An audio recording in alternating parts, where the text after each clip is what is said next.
हरे कृष्ण दोस्तों। आपने देखा कि कल हमने भगवत गीता में अध्याय 16 को कंप्लीट किया था, जिसमें भगवान कृष्ण ने देवी तथा असुरी स्वभाव के बारे में बताया था। तो और आज हम करेंगे अध्याय 17, जिसमें श्रद्धा के विभाग के बारे में श्री कृष्ण ने बताया है। तो चलिए शुरू करते हैं। और अगर आपको मेरी वीडियो अच्छी लगती है तो आप लाइक कर सकते हैं। और आपके जो सवाल है या मन में जो आपके कोई भी पूछना चाहते हैं कुछ भी आप, तो आप सीधा कमेंट कर सकते हैं। तो चलिए शुरू करते हैं आज का अध्याय 17, श्रद्धा के विभाग। अर्जुन ने कहा, हे कृष्ण, जो लोग शास्त्र के नियमों का पालन न करके अपनी कल्पना के अनुसार पूजा करते हैं, उनकी स्थिति कौन सी है? वे सतोगुनी है, रजोगुनी है या तमोगुनी है? भगवान ने कहा, देहधारी जीव द्वारा अर्जित गुणों के अनुसार उनकी श्रद्धा तीन प्रकार की हो सकती है: सतोगुनी, रजोगुनी अथवा तमोगुनी। अब इसके विषय में मुझसे सुनो। हे भरतपुत्र, विभिन्न गुणों के अंतर्गत अपने अपने अस्तित्व के अनुसार मनुष्य एक विशेष प्रकार की श्रद्धा विकसित करता है। अपने द्वारा अर्जित गुणों के अनुसार ही जीव को विशेष श्रद्धा से युक्त कहा जाता है। सतोगुनी व्यक्ति देवताओं को पूजते हैं, रजोगुनी यक्षों व राक्षसों की पूजा करते हैं और तमोगुनी व्यक्ति भूत प्रेतों को पूजते हैं। जो लोग दंभ तथा अहंकार से अभिभूत होकर शास्त्र विरुद्ध कठोर तपस्या और व्रत करते हैं, जो काम तथा आसक्ति द्वारा प्रेरित होते हैं, जो मूर्ख है तथा जो शरीर के भौतिक तत्वों को तथा शरीर के भीतर स्थित परमात्मा को कष्ट पहुंचाते हैं, वे असुर कहे जाते हैं। यहाँ तक कि प्रत्येक व्यक्ति जो भोजन पसंद करता है, वह भी प्रकृति के गुणों के अनुसार तीन प्रकार का होता है। यही बात यज्ञ, तपस्या तथा दान के लिए भी सत्य है। अब उनके भेदों के विषय में सुनो। जो भोजन सात्विक व्यक्तियों को प्रिय होता है, वह आयु बढ़ाने वाला, जीवन को शुद्ध करने वाला तथा बल, स्वास्थ्य, सुख तथा तृप्ति प्रदान करने वाला होता है। ऐसा भोजन रसमय, स्निग्ध, स्वास्थ्यप्रद तथा हृदय को भाने वाला होता है। अत्यधिक तीखे, खट्टे, नमकीन, गरम, चटपटे, शुष्क तथा जलन के उत्पन्न करने वाले भोजन रजोगुनी व्यक्तियों को प्रिय होते हैं। ऐसे भोजन दुख, शोक तथा रोग से उत्पन्न करने वाले हैं। खाने में 3 घंटे पूर्व पकाया गया, स्वादहीन, वियोजित एवं सड़ा, जूठा तथा अस्पर्शीय वस्तुओं को युक्त भोजन उन लोगों को प्रिय होता है जो तामसी होते हैं।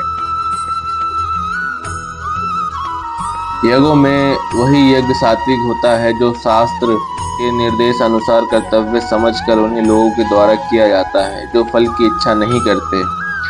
लेकिन हे भरतश्रेष्ठ, जो यज्ञ किसी भौतिक लाभ के लिए या गर्ववश किया जाता है, उसे तुम राजसी जानो। जो यज्ञ शास्त्र के निर्देशों की अवहेलना करके, प्रसाद वितरण किए बिना, वैदिक मंत्रों का उच्चारण किए बिना, पुरोहितों को दक्षिणा दिए बिना तथा श्रद्धा के बिना संपन्न किया जाता है, वह तामसी माना जाता है। परमेश्वर, ब्राह्मणों, गुरु, माता पिता जैसे गुरुजनों की पूजा करना तथा पवित्रता, सरलता, ब्रह्मचर्य और अहिंसा ही शारीरिक तपस्या है। सच्चे भाने वाले, हितकर तथा अन्य को क्षुब्ध न करने वाले वाक्य बोलना और वैदिक साहित्य की नियमित पारायण करना, यही वाणी की तपस्या है। तथा संतोष, सरलता, गंभीरता, आत्म संयम एवं जीवन की शुद्धि, ये मन की तपस्या है। भौतिक लाभ की इच्छा न करने वाले तथा केवल परमेश्वर में प्रवृत्त मनुष्य द्वारा दिव्य श्रद्धा से संपन्न ये 3 प्रकार की तपस्या सात्विक तपस्या कहलाती है।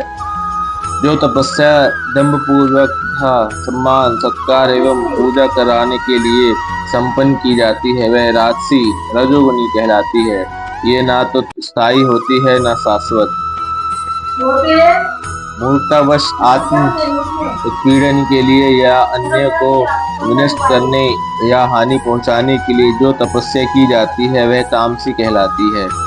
जो दान कर्तव्य समझकर किसी प्रत्युपकार की आशा के बिना समुचित काल तथा स्थान और स्थान में और योग्य व्यक्ति को दिया जाता है वह सात्विक माना जाता है।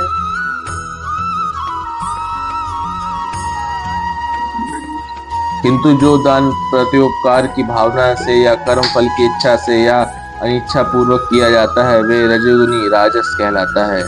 तथा जो दान किसी अपवित्र स्थान में अनुचित समय में किसी अयोग्य व्यक्ति को या बिना समुचित ध्यान तथा आदर से दिया जाता है वह तामसी कहलाता है। सृष्टि के आदिकाल से ओम तत्सत ये तीन शब्द परब्रह्मा को सूचित करने के लिए प्रयुक्त किए जाते रहे हैं। ये तीनों सांकेतिक अभिव्यक्तियों ब्राह्मणों द्वारा वैदिक मंत्रों का उच्चारण करते समय तथा ब्रह्मा को संतुष्ट करने के लिए यज्ञों के समय प्रयुक्त होती थी। अतएव योगी जन ब्रह्मा की प्राप्ति के लिए शास्त्रीय विधि के अनुसार यज्ञ दान तथा तत्की समस्त क्रियाओं को शुभारंभ सदैव ओम से करते हैं। मनुष्य को चाहिए कि कर्मफल की इच्छा किए बिना विविध प्रकार के यज्ञ तप तथा दान को तत् शब्द कहकर संपन्न करे। ऐसे हृदय क्रियाओं का उद्देश्य भव बंधन से मुक्त होना है। परम सत्य भक्ति में यज्ञ का लक्ष्य है और उससे सत शब्द से अभिहित किया जाता है। हे प्रथा पुत्र, ऐसे यज्ञ का संपन्न करता भी सत कहलाता है। जिस प्रकार यज्ञ तप तथा दान के सारे कर्म भी जो परम पुरुष को प्रसन्न करने के लिए संपन्न किए जाते हैं सत है। हे पार्थ, श्रद्धा के बिना यज्ञ दान या तप के रूप में जो किया जाता है वह नश्वर है, वह असत कहलाता है और जो इस जन्म तथा अगले जन्म दोनों में ही व्यर्थ होता है। तो दोस्तों, आज हमने अध्याय 17 को कंप्लीट किया है जिसमें भगवान ने श्रद्धा के विभाग के बारे में बताया है। तो बाकी कल हम अध्याय 18 करेंगे जो हमारा शायद लास्ट उपसंहार संन्यास की सिद्धि होगी। इसमें भगवान श्री कृष्ण देखते हैं क्या बताएंगे। तो चलिए, आपसे अब कल मिलेंगे इसी समय पर। हरे कृष्ण।